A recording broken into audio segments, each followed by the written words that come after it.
There are many afraid sa failures eh. Kumbaga, okay, papasukin ko to pero natakot ang mag-fail. How can I overcome that? Oh, the fear of failure. Well, tama ka dun. Everybody fails. You know, however successful one person is, that person will fail. Let's put an example. At least ako, I'll talk about myself as an example. When I left the seminary about 10 years ago, college life yun, college seminary. Umalis ako, takot ako mag-fail kasi feeling ko I will fail my parents, I will fail my family, I will fail so many people who have expected of me, ganyan, di ba? At wala akong alam na gawin sa labas. So, it was such a dark place outside. But I realized, of course, you will never fail until you try. You will also not succeed until you try. When you try, you have both options, 50-50. And it just so happened that when I left,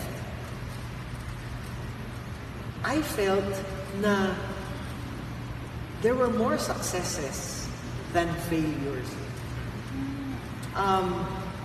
You can never say that that you failed in something if you learn after that failure. That does not count as a failure kasi natuto ka eh. Kaya yun siguro yung mindset ko lang. Para bang, yes, we will take a risk, but more than thinking about the failure that might happen, I want to look at the learning that I will learn, that I will gain through the failure. So, nandun yung takot, pero go lang. Yeah. You will never know. Hindi ko mo to try. Totoo. Subukan. Yes.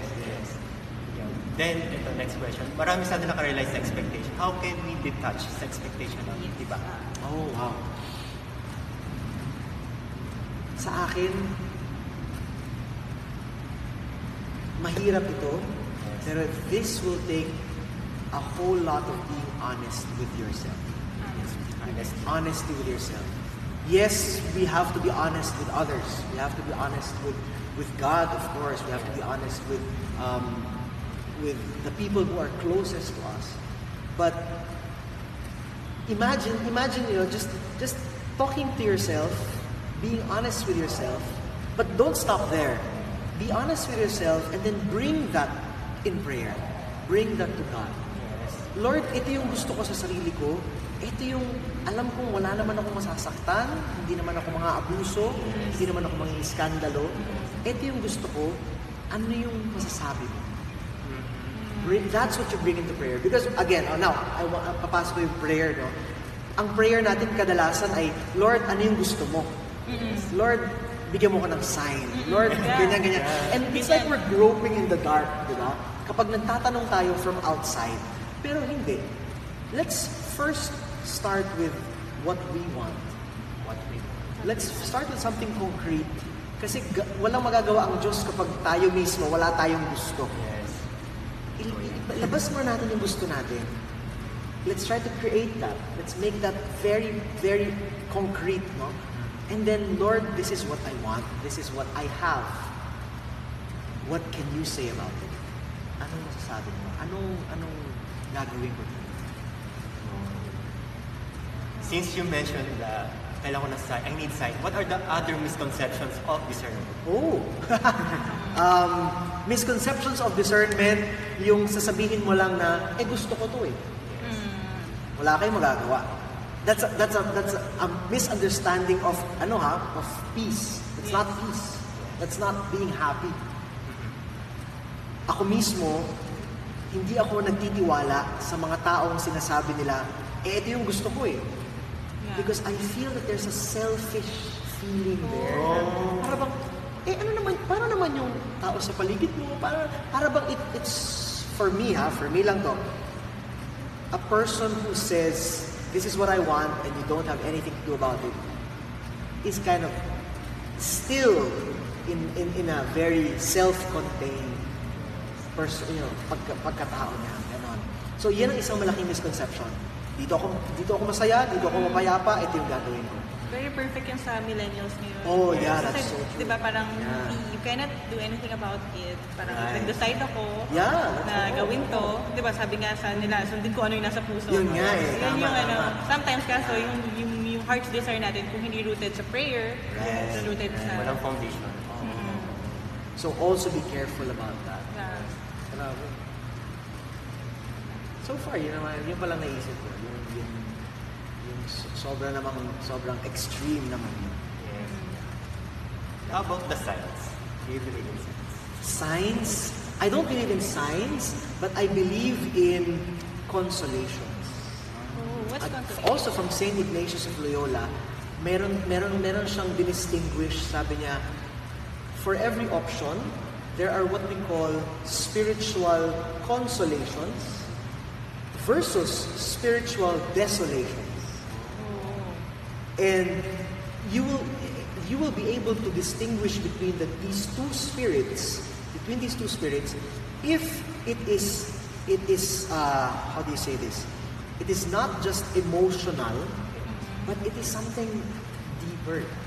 And this cannot be explained na ganito lang kadali. Yeah. It has to go through a process, a journey. That's why discernment takes time. Yeah. Hindi lang yung pag nakausap mo na yung idol mo o pag nakausap mo yung isang pinagkakatiwalaan mo, confirm ka na. No, it has to go through a journey. And throughout that journey, you will feel that you are consoled. That meron siyang lalim, meron siyang hugot. Naalala ko dito parang sa stock market. Di ba? Sa stock market, merong paakyat baba. Pero eventually, yung akyat baba, yung buong line, umaakyat. Nag-appreciate, parang ganon. There will be ups and downs. But if you look from a bigger perspective, historical, your story, you will find, oh nga no, God is leading me somewhere. Parang ganon. I don't know if it's not a perfect metaphor, but that's how I imagine. Through life experiences. Yes. Then mahirap mag-decide kasi if you're in the moment of desolation or sobrang Oh emotional. yeah, that's so true. Huwag tayo magde-decide kapag nandun ka sa ilalim na, break lang namin, wala kayo, ayoko na magka-girlfriend, ayoko na magka-boyfriend. No, because that's spiritual, emotional desolation. Yeah. So ano mo na yan, you let go of that, let the emotion subside before you decide on something. Is there a perfect timing for certain things? I mean, for example, ako pala calling ko to like for example to get married, pero naisip ko siya 40 plus na ako. Ganyan. I'm just saying, of course. Is there a perfect timing? Siyempre yung mundo sabihin, dapat 20 plus ka, mag-asawa ka na.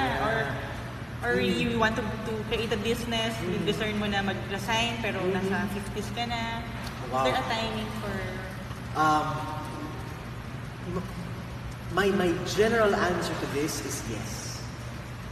Yes, because God always operates in the perfect time. There's always a perfect time. But at the same time, it is also a no because we don't wait for the perfect time.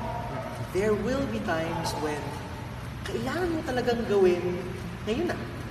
Ito na yung perfect time. Ikaw ang gagawa ng perfect time para sa sarili mo. That's how I want to answer it. It can be more specific, pero at least for now, Oo nga. Kasi minsan masyado tayong nagiging parang hindi natin tinitake yung risk because siguro pag lumaman na ako, Saka na. Bata pa naman ako. Bata pa naman ako bago ako mag-discern into something. Yeah. Grabe, ang lalim. Lalim. Mr. Brother Migs. Ayan, any message, Brother Migs, to anyone who's trying to discern? Discern, mga naguguluhan. Yeah, maybe seeking clarity. Lahat tayo dumadaan sa options, sa crossroads, sa malalaking desisyon. And probably what I learned so far, I am not the expert in this. My life is still in progress. That's what I mean. But what I've learned so far is, number one, prayer and your relationship with God is very important. I cannot underline that and emphasize that, basta, sobrang importante na. And it's not just the formula prayer, but it's really how you talk to God and how God talks to you. So if you have that, then go ahead, cultivate it even more. Kung wala pa naman, it's never too late to start. You are starting by watching this video already. Now, second thing, love yourself. It starts with your love for yourself and how you see yourself the way God sees you. Diyan nagsisimula yung magagandang desisyon na nangyayari sa buhay. Kasi kung ang mahal mo ay ibang tao, expectations nila, yung gusto nila for you, nawawala yung sarili mo eh. We lose ourselves in the midst of everything. So, love yourself, be kind to yourself, see yourself the way God sees you. And that will reveal so many things. So there. And if you can, talk to somebody you trust about your prayer life, about your discernment. Kumausap ka ng isang taong wise, mapapagkatiwalaan mo, isang taong hindi ka i-judge, para lalo mong mapalalim yung relasyon mo sa Diyos at relasyon mo sa sarili mo. Yeah. Wow. Someone you can trust. Yes. Someone you can trust. It's important. Correct. I think that's it. That's it. So, thank you so much. Brother Migs, thank you so much for Thank you. having My us. pleasure. So, we look forward to having you again. Me too. Thank you. Okay guys, till next time. Bye!